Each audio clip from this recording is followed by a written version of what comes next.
गरीब परिवार के घर आई 9 देवियां।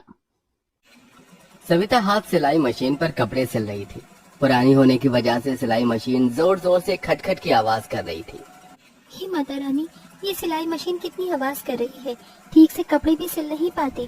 अरे शाम हो गई, मुझे तो ज्योति बाती भी करनी है। जल्दी से झाड़ू लगा लेती हूँ, इससे पहले कि सूरज डूबे। सविता जल्दी से पूरी झोपड़ी में झाड़ू लगाकर तखत पर सजी हुई माँ दुर्गे की मूर्ति के पास ज्योति जलाती है। पूरा परिवार आरती में शामिल होता है। अम्बे तू है जगदम्बे काली, जय दुर्गे खप्पर वाली, तेरी ही गुण गाई भारती ओ मैया, हम सब उतारे तेरी आरती। जय माँ दुर्गे, जय माँ दुर्गे। माँ जी, बाबूजी, आरती लीजिए। जय माँ दुर्गा। तभी सविता की नन्ही सी 6 साल की बेटी वैष्णवी हाथ फैलाकर प्रसाद मांगती है। माँ प्रसाद दो ना मुझे, मेरी बिटिया रानी को प्रसाद चाहिए। अच्छा ये लो। ये का माँ बताची, तुम कभी माता रानी को मेवे मिठाई का भोग क्यों नहीं लगाती? पता है लोग मंदिर में माँ दुर्गे को महंगी महंगी मिठाई फल चढ़ाते हैं। ये सुनकर बूढ़ी कुंती ने कहा, माता रानी ने जितनी हैसियत जिसे दी है वो मेवे मक्खन का भोग लगाएगा ही, लेकिन माँ दुर्गा हमारे परिवार को दुख ही दिए जा रही है। नहीं सासू माँ, माता रानी कभी अपने भक्तों को दुख और कष्ट नहीं देती। माँ दुर्गा तो दया की मूर्त है। लाख दुखों में भी गरीब दर्जी सविता की भक्ति माँ दुर्गा के प्रति एकदम सच्ची है। जब कभी उसके परिवार का विश्वास माँ दुर्गा के लिए डगमगाता तो वो माँ दुर्गा के लिए उनके मन में आस्था और प्रेम जगाती थी। परिवार में बूढ़े सास ससुर, पति मुरली था। सविता दिन दिन भर दर्जी का काम करके कपड़े सिलती, जिससे कपड़े सिलकर भी मिली ज्यादातर कमाई के पैसे वो माँ की पूजा प्रसाद में लगा दिया करती। सविता बहू, अब रहने भी दे, बाकी कपड़े कल सी लेना। तेरा देह नहीं थकता क्या? ये सवेरे की लगी है कपड़े सिलने को। माँ जी आप सो जाइए, अभी मुरली भी नहीं आई, उन्हें खाना खिलाना है। तभी मुरली थका हारा काम से घर आता है। अजी आ गए आप, हाथ मुंह धो लीजिए, मैं खाना लगाती हूँ। ठीक है सविता। ये लो जी, सब्जी तो थी ही नहीं, चटनी पीसी है, रोटी बनाई है, खा लो। जो भी है बहुत है सविता, लाओ दो। बढ़िया बना है सविता चटनी रोटी। सुनो जी, मालिक ने पैसे दिए क्या? कल से नवरात्रि शुरू है, घर में कलश रखना है।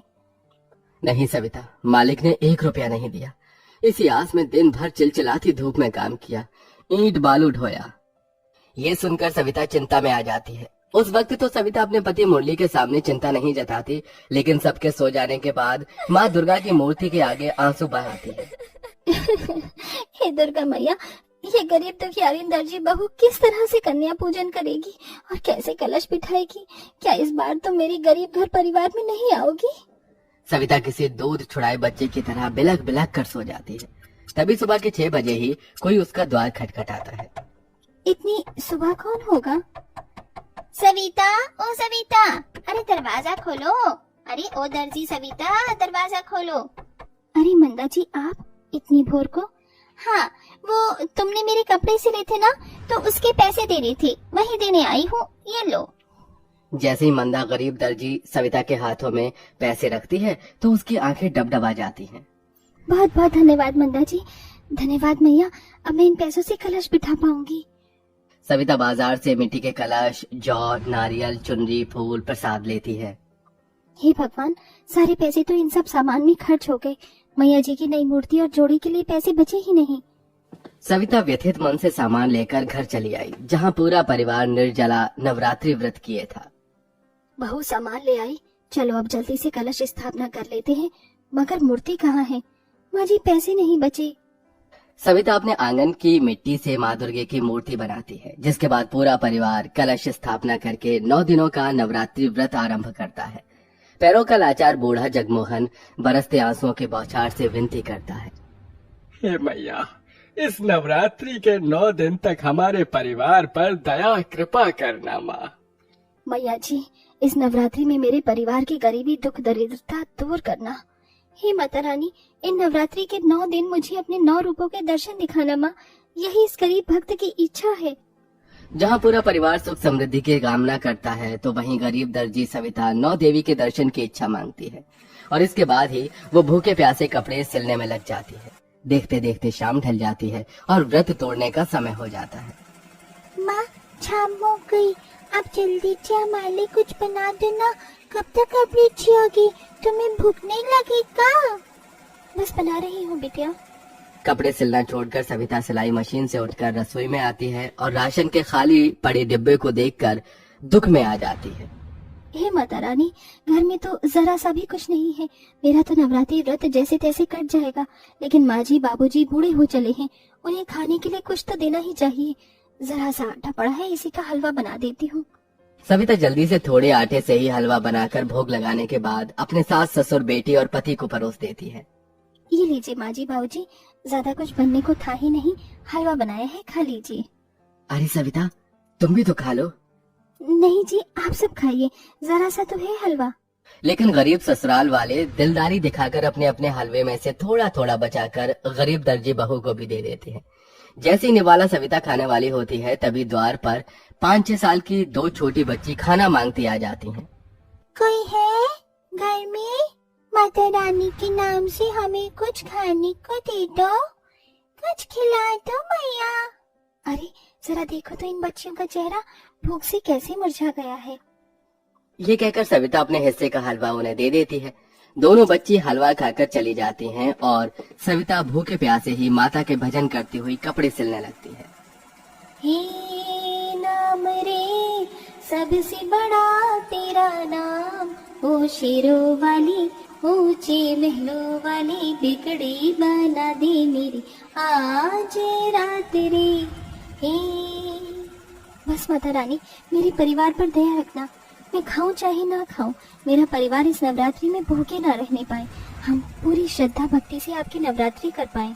इसी तरह से दिन गुजरते हैं और हर दिन उस गरीब दर्जी बहू के दरवाजे पर कोई ना कोई छोटी बच्ची आकर खाना मांगती। सविता 9 दिनों तक कभी माँ की मूर्ति के आगे बताशे का भोग लगाई, कभी पूरी चढ़ाती तो कभी कुछ फल। ये उसे गरीब दर्जी की भक्ति ही होती है जो नवरात्रि के 9 दिनों तक उसके घर का दिया बिना बुझे जलता ही जाता है। 9 दिनों तक कष्ट और कठिनाई उठाकर वो भूखे प्यासे व्रत में ही कपड़े तो सिलती है, लेकिन उसे कोई पैसे नहीं देता और 9वां दिन भी आ जाता है। तड़के सुबह से ही सभी के घरों से हलवा पूरी चने के प्रसाद की खुशबू उमड़ रही थी। माँ, हम कंजक का प्रसाद कब बनाएंगे? आज तो नवरात्रि है। माँ जी, मैं पैसे मांगने जा रही हूँ, देखती हूँ कोई अगर पैसे दे दे। कविता आस पड़ोस के घरों में जाती है। नमस्ते कामिनी जी, आज कंजक है, मुझे कंजक बिठाना है, हाथ में 1 रुपए भी नहीं, सिलाई के पैसे दे देती तो। अरे दे दूंगी भाई, मैं तेरे पैसे लेकर भाग थोड़ी रही हूँ, अभी तू जा। हर जगह से सविता को निराशा ही मिलती है। वो टूटा दिल लिए घर आती है, जहाँ ढेर सारा घी, आटा, सूजी, चीनी, मावा सब था और जगमोहन और कुंती कंजक का प्रसाद बना रहे थे। माँ जी, ये सब सामान कौन लाया? अरे बहू, तुमने ही तो ये सारा सामान भिजवाया है। 9 लड़कियों से थाली भी तैयार है। इतने में 9 छोटी बच्ची कंजक खाने अंदर आती हैं। उनके चेहरे पर एक अलग ही चमक थी, जैसे साक्षात 9 देवियां उस गरीब परिवार में आई हों। जगमोहन फटाफट से फटी चिटी चटाई बिछाता है और कुंती उनके पांव धोती है, तभी उनके पैरों से फूल झड़ने लगते हैं। ये माता रानी क्या चमत्कार है, कन्याओं के पांव से फूल झड़ रहे हैं। कुंती सोचने लगती है, तभी एक कन्या ने कहा, मैया जल्दी से हमें प्रसाद खिला दो, हम भूखी हैं। हाँ, बहुत भूख लगी है। बस लाई बच्चियों। सविता 9 कन्याओं को प्रसाद परोसती है। वो सब खाना शुरू करती हैं। प्रसाद बहुत ही स्वादिष्ट बनाया है, थोड़ा हलवा और दोगी? हाँ, मुझे भी चने चाहिए और मुझे खीर चाहिए। देती हूँ। कंजक खाने के बाद एकदम से देखते देखते 9 कन्या 9 देवियों का रूप ले लेती हैं। लाल जोड़ा, लाल बिंदी, लाल चुनरी में वो माँ दुर्गे सी दिख रही थी। हे माँ दुर्गा, 9 देवियों के दर्शन पाकर मैं धन्य हुई, मेरा नवरात्रि व्रत सफल हुआ। माँ सविता, तुम्हारे मन में मेरे प्रति सच्ची भक्ति है। अब तक मैं तुम्हारी परीक्षा ले रही थी, पर अब से तुम मेरी परम भक्त हो और मैं तुम्हारे सारे दुख दूर करने आई हूँ। ये कहते हुए दुर्गा माता के हाथों से ढेर सारे सोने, हीरे, जवाहरात बरसने लगते हैं और उस गरीब परिवार का घर रत्नों से भर जाता है, जिसके साथ 9 देवियां गायब हो जाती हैं। इस तरह माँ दुर्गा अपने दर्शन से एक गरीब परिवार के जीवन को खुशियों से भरकर जाती हैं।